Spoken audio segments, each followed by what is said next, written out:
കഴിഞ്ഞ രണ്ടാഴ്ചയായി ഇറാൻ കാര്യമായ സംഘർഷാവസ്ഥ നേരിടുകയാണ്. രാജ്യത്തിന്റെ പല ഭാഗങ്ങളിലും പ്രതിഷേധങ്ങൾ നടക്കുന്നുണ്ട്. ഇത് ഇറാനിൽ കൂടുതൽ അസ്ഥിരത വർദ്ധിപ്പിക്കുന്നു. ഈ സാഹചര്യത്തിൽ പരമോന്നത നേതാവ് ആയത്തുള്ള അലി ഖമേനിയെ ചുറ്റിപ്പറ്റിയുള്ള ടെഹ്റാൻ ഭരണകൂടത്തിന് പ്രതിഷേധങ്ങൾ വൻ ഭീഷണിയായി വരുന്നുണ്ട്. വിദേശ ശക്തികൾ പ്രതിഷേധങ്ങൾ ശക്തമാക്കാനും സർക്കാരിന്റെ പതനത്തിന് കാരണമാകാനും നിരവധി പദ്ധതികൾ ആസൂത്രണം ചെയ്യുന്നതായി അവകാശവാദങ്ങളുണ്ട്. അമേരിക്ക പരസ്യമായി ഇടപെട്ടേക്കാമെന്ന് പ്രസ്താവിച്ചിട്ടുമുണ്ട്. ഈ സംഭവ വികാസങ്ങൾക്കിടയിൽ ഇറാന്റെ പരമോന്നത നേതാവ് ആയത്തുള്ള അലി ഖമേനി നാടുവിടാൻ ഒരുങ്ങുന്നതായി റിപ്പോർട്ടുകൾ പുറത്തുവരുന്നു. സർക്കാർ തകർന്നാൽ അതിനെ നേരിടാൻ ഇറാന്റെ പരമോന്നത നേതാവ് ആയത്തുള്ള അലി ഖമേനി ഒരു പദ്ധതി തയ്യാറാക്കിയിട്ടുണ്ട് എന്ന് ബ്രിട്ടീഷ് പത്രമായ ദി ടൈംസിനെ ഉദ്ധരിച്ച് ഇസ്രയേൽ മാധ്യമങ്ങൾ റിപ്പോർട്ട് ചെയ്യുന്നു. രാജ്യവ്യാപകമായ പ്രതിഷേധങ്ങൾ രൂക്ഷമാവുകയും കാര്യങ്ങൾ കൈവിട്ടു പോവുകയും ചെയ്താൽ ഖമേനി റഷ്യയിലേക്ക് പലായനം ചെയ്യാൻ പദ്ധതിയിടുന്നതായാണ് റിപ്പോർട്ട്. 86 വയസ്സുള്ള അലി ഖമേനി, അദ്ദേഹത്തിന്റെ കുടുംബം, ചില സഹായികൾ, അടുത്ത കൂട്ടാളികൾ എന്നിവരുൾപ്പെടെ 20 അടുത്ത കൂട്ടാളികളാണ് പദ്ധതിയിൽ ഉൾപ്പെട്ടിരിക്കുന്നത് എന്ന് റിപ്പോർട്ടിൽ പറയുന്നു. ഖമേനിയുടെ പിൻഗാമിയായി കണക്കാക്കപ്പെടുന്ന അദ്ദേഹത്തിന്റെ മകൻ മുജ്തബയും പട്ടികയിലുണ്ട്. ഖമേനിക്കൊപ്പം കോടിക്കണക്കിന് ഡോളർ റഷ്യയിലേക്ക് കൊണ്ടുപോകുമെന്നും റിപ്പോർട്ട് അവകാശപ്പെടുന്നു. ജൂണിൽ ഇസ്രയേലുമായുള്ള 12 ദിവസത്തെ യുദ്ധത്തിനു ശേഷം ഖമേനി ഇപ്പോൾ മാനസികമായും ശാരീരികമായും ദുർബലനാണ് എന്നൊരു പാശ്ചാത്യ രഹസ്യാന്വേഷണ ഏജൻസി തയ്യാറാക്കിയ ഖമേനിയുടെ മാനസിക പ്രൊഫൈൽ ഉദ്ധരിച്ച് ദി ടൈംസ് റിപ്പോർട്ട് ചെയ്തു.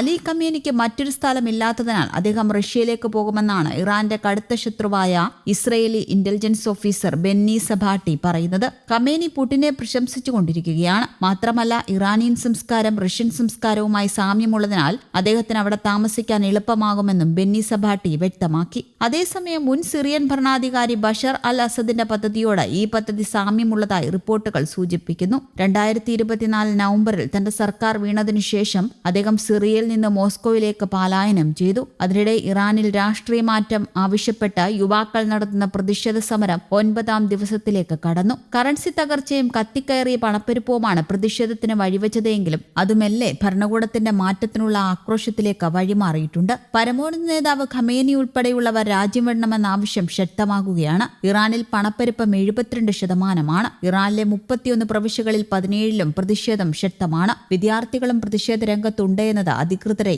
വെട്ടിലാക്കിയിട്ടുണ്ട്. പ്രതിഷേധക്കാർക്കെതിരെ വെടിയുതിർത്താൽ അമേരിക്ക കയ്യും കെട്ടി നോക്കി നിൽക്കില്ല എന്ന് ട്രംപ് കഴിഞ്ഞ ദിവസം മുന്നറിയിപ്പ് നൽകിയിരുന്നു. ഇതിനകം വെടിവെപ്പിൽ 3 പേർ മരിച്ചെന്ന റിപ്പോർട്ടുകളും വന്നിരുന്നു. ആണവായുധ നിർമ്മാണം, ഹൂതികൾക്കും മറ്റും സാമ്പത്തികായുധ പിന്തുണ തുടങ്ങിയ ഇറാൻ ഭരണകൂടത്തിന്റെ നടപടികളോടുള്ള എതിർപ്പ് മൂലം അമേരിക്കയും ബ്രിട്ടനും യൂറോപ്യൻ യൂണിയനും ഏർപ്പെടുത്തിയ കടുത്ത ഉപരോധമാണ് ഇറാനെ സാമ്പത്തികമായി താറുമാറാക്കുന്നത്. ഇറാൻ പരമോന്നത നേതാവ് ആയത്തുള്ള അലി ഖമേനി ഇതുവരെ പ്രതിഷേധങ്ങളോട് ഔദ്യോഗികമായി പ്രതികരിച്ചിട്ടില്ല. അദ്ദേഹത്തിന്റെ ആരോഗ്യസ്ഥിതി മോശമാണെന്ന അഭ്യൂഹങ്ങളുമുണ്ട്. ഫലത്തിൽ പ്രതിഷേധത്തിന്റെ പശ്ചാത്തലത്തിൽ ഇറാനിൽ സ്വാഭാവികമായ ഭരണമാറ്റമാണ് ഏവരും പ്രതീക്ഷിക്കുന്നത്. 2025 തുടക്കത്തിൽ ഖമേനി 3 പേരെ തന്റെ പിൻഗാമികളാക്കുന്നതിനായി തെരഞ്ഞെടുത്തിരുന്നു. ഇതിൽ നിന്ന് മകൻ മുജ്തബയെ ഒഴിവാക്കി. പിൻഗാമിയാകുമെന്ന് പ്രതീക്ഷിച്ചിരുന്ന മുൻ പ്രസിഡന്റ് ഇബ്രാഹിം റൈസി 2024 ഹെലികോപ്റ്റർ അപകടത്തിൽ കൊല്ലപ്പെട്ടിരുന്നു. 3 പേരുടെ ചുരുക്കപ്പട്ടിക തയ്യാറാണെങ്കിലും അവർക്കാർക്കും ജനപിന്തുണയില്ല. ഇറാനെ ശക്തമായി അവർക്ക് നയിക്കാനാകുമെന്ന് കരുതുന്നവരും വിരളം. നിലവിലെ പ്രസിഡന്റ് മസൂദ് പെസഷ്കിയാൻ സാമ്പത്തിക പരിഷ്കാരങ്ങൾക്ക് ഊന്നൽ നൽകുന്നയാളാണ്.